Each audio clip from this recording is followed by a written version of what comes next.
The Russians are coming. The Russians are coming. They're coming to interfere in our election. They're on Facebook, on Twitter, on Yahoo, and everywhere, trying to pick our world leader. But not this time.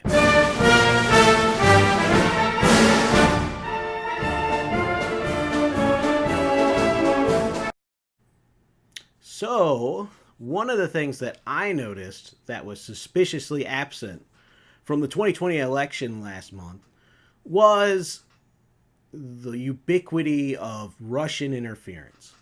Because wasn't it told to us by the establishment and everyone in the media that Russian interference was just out of control? That just like 2016, the Russians were going to come back and they were going to have this big impact and they might help Trump get elected.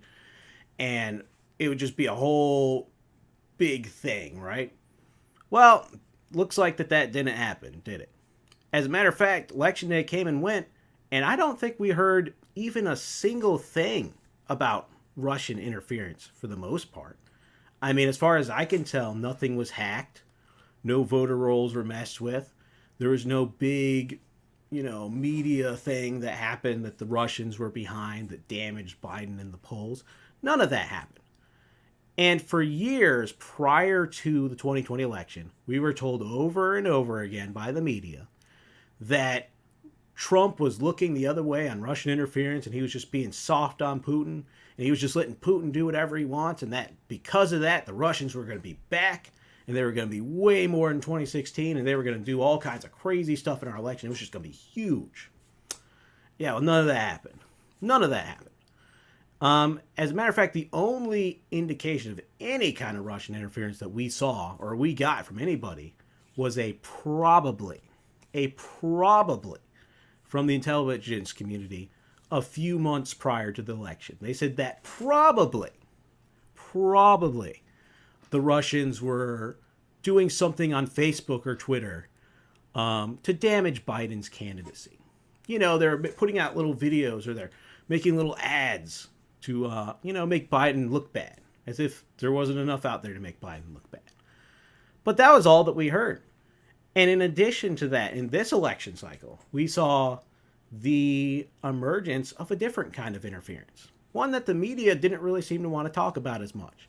And that is, we saw Chinese and Iranian interference in our election.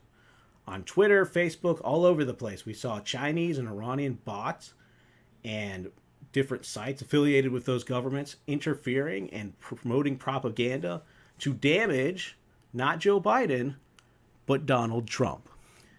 So when it's targeted at the Democratic candidate and the establishment favored candidate, when that happens, that isn't media news. Now, the media is pretty much, for the most part, going to look the other way at that. And because of that, that really kind of makes me wonder. It really makes me think back to the 2016 election. And I really got to ask, would anybody have really noticed or even cared about Russian interference in the election had Donald Trump not won that election? Had Hillary Clinton won the election? And I really got to wonder, because the reality is, if you go back and you look at that time period, Russian bots and trolls had been active on the internet going all the way back to actually 2014 with the start of the whole Ukraine crisis. And nobody even talked about that. You can go back and find there was maybe one or two articles that talked about Russian bots and the troll farm in Russia during 2014 and 2015. But it wasn't on anybody's mind. It wasn't national news. Why? Because it wasn't attached to a candidate that the establishment and the establishment left despised. And so once it became good cannon fodder for them to throw at the president who they despised, then it became national news. Then it became a real issue.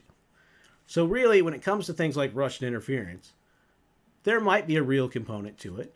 But really what you got to be wary of is how the establishment, the left, and a lot of these people in the media are using this story to further their own power and their own agenda.